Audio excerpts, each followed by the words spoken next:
welcome to Thought Your Walk No Speed Limit Podcast. I'm your host, Alvin. How are you guys doing today? I wanted to take a few minutes this morning to talk about the Jahiem McMillan case in Gulfport, Mississippi. A few weeks ago, a young man and a few of his friends were joyriding around in a car. Supposedly, someone in the vehicle was flashing a gun at other people. The Gulfport police were alerted. They came after the young men.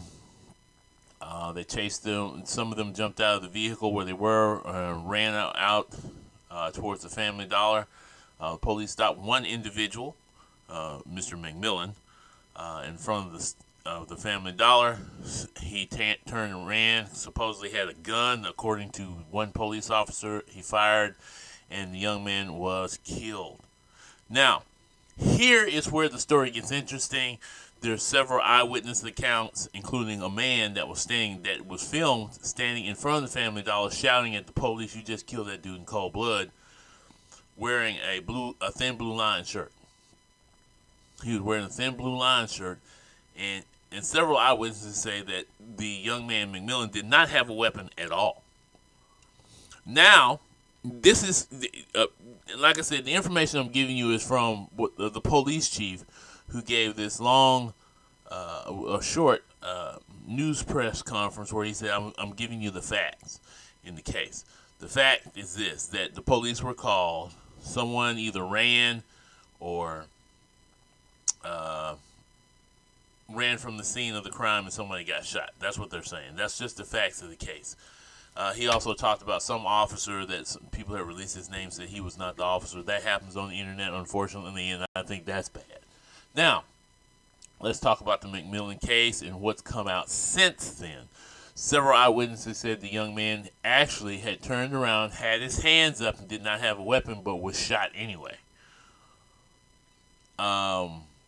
Including, one, if you look, there's a couple of videos on the internet where witnesses that were at the scene are saying, look, he turned around, he had his hands up, and they shot him. And you can see the shock on their face, because these are white folks who love the police, who wear the thin blue line shirt, and here they see what happens.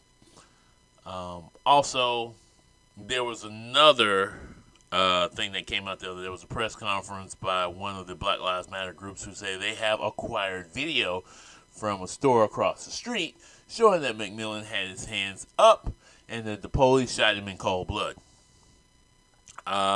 They have not released that video, and I don't know how accurate that video is. Probably on my regular show next week, I may show that video plus the press conference from the police officer. So expect that at some point next week. I'm going to release 2 shows next week. But I just wanted to talk about that for a minute. We see these time and time again. And I also want to talk about the mass shooting. Some things have come out about that mass shooting, about the young man who was the potential mass shooter who shot the teacher and another student in the school and died. So we'll talk about that in a second. But with this we see the same MO time and time again. A black man, or any man for that matter, it doesn't have to be black, chased down by the police. I thought I saw a gun, shot and killed. Right? And that's the first thing I want. I know I'm wearing a Black Lives Matter shirt. And the first thing people say, it's only black people. He's only going to say this about black people. I said, no, it happens to white people too. The difference is when black people see it happen to them, they react to it. White people tend not to react to shootings that kill their family. Only that family reacts to what happens to their family members. I don't know why. Maybe it's because you believe in authority to that point that that person did something wrong and they deserve to die. I don't know. I haven't figured that out. But for the black community, we know when we see injustice, we march, we speak out. And there's white people who speak out just like we do. But there's a lot of you who don't when you see injustice. And this is injustice. This young man, if this is true, now I'm not saying it's true because I haven't seen video evidence or anything like that, but if the eyewitness accounts are true, and here's the problem. I'm going to say this. Even the person involved is dangerous. Because the person who shot and killed this young man could have seen something he didn't see. As well as the witnesses who are involved could have seen something they thought they saw but didn't see. It's possible. But we need the videotape. Now, the police, the state of Mississippi said they won't release that tape until later in the year. This is the thing. The state of Mississippi is constantly in the news. One, we got bad water in Jackson. Brown water coming out of the tap in Jackson. Then we hear about Brett Favre and the former governor, Bryant, attempting to steal TANF money that was meant for poor people, stealing that money to build a volleyball stadium. Then we hear about the Mississippi drying up. They're constantly in the news. Now they're in here because of this incident in Gulfport. Mississippi is becoming the poster boy of the Red South. It's becoming the poster boy state. It's like, I'll put this up on the bulletin board somewhere, and you see this? This is an example of a red state. So the state supposedly is investigating the shooting. They're going to bring out, but they're not releasing the film till the end of the year. Why not release it now? If film's cut and dry, they say, right? Now I'm going to say this. I have to say this because it's true. That even the people who are looking at the film, they'll come in, oh, well, that ain't what happened, or, oh, that's what happened. You ever watch football games? They do they do those replays, like, hold up, this play's going to be reviewed. Let's say you said it was a touchdown or somebody went out of bounds, right? I saw a game one day where the referees on the field called a touchdown. They reviewed the film, and reviewed the film, and even the people at home were watching as they put it in slow motion. The young man did not land in the end zone. However, somehow the replay booth decided it was inconclusive, and therefore the touchdown stood. Right? Those kind of things happen, even if you have video. But here's several things about that. There was a witness right there, the referee who was supposed to be watching the game, who said, well, I saw a touchdown, but it really wasn't a touchdown, but he saw it, right? So the witness at the scene may have seen something he didn't see. I'm just trying to give another perspective on all of this stuff. You got witnesses, you got a person who was actually involved, and we understand that there's a problem with that too. It has been proven time and time again that certain people feel a sense of danger because of certain things. First of all, you get a call about young men driving around in a car with guns.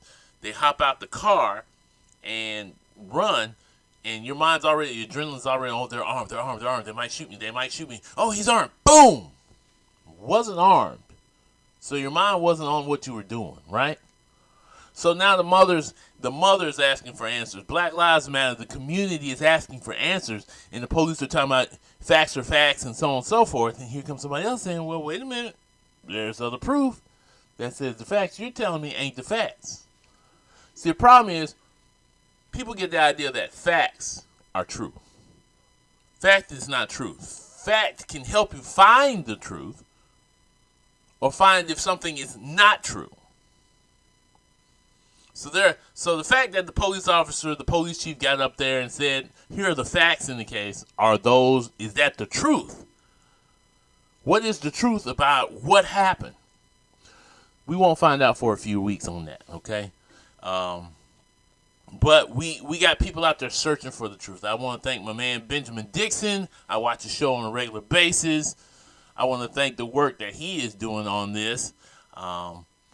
I'm proud of all the other people in Mississippi that are fighting for this. And see, this is what I want to say. Got to add this. It's kind of like a throwing at somebody. Candace Owens, since they're talking about Black Lives Matter as a fraud, this is what Black Lives Matter does. It fights for justice in any situation. This is a situation where a fight for justice is still happening. And Candace Owens, you need to know this is what Black Lives Matter is. Of course, you're going to say, oh, that young man deserved it because he was flashing that gun. And that is sad. That's sad. That means you do not seek justice where justice is needed. Yes, there was a crime committed, and those young boys were charged as adults for aggravated assault. I don't know if that's the proper charge, and I think that's too heavy a sentence for little boys. At the same time, here's a situation where they lost their best friend. That's one life lesson you never want to see again. And these young men, probably about the same age, 15, 16 years old, they're all going to be charged as adults. So what you're going to do is lock them up as adults for the rest of their life, so they don't get a chance to be a part of society and participate in society as they should. This is an opportunity. Excuse me. This is an opportunity to, again, put black people in that prison industrial complex. And that's what they're going to do here. Yeah, they did a crime, and yes, they deserve some punishment for that crime. I'm not saying they don't deserve punishment for the crime, but maybe we should think about how we measure out that punishment. Nobody was killed. Potential was there, but nobody was killed. Maybe it's time for re-education. Let's put these kids in the juvenile system so they can get out and become productive and members of society. Now back to the case. Let's find the facts to the case. Let's find out what the truth is. Let's get the facts, all the facts, so that we can discover the truth. Benjamin Dixon, keep doing the work you're doing. Everybody else that's down there in Gulfport working on this case, keep doing what you're doing. And I'm out. Peace.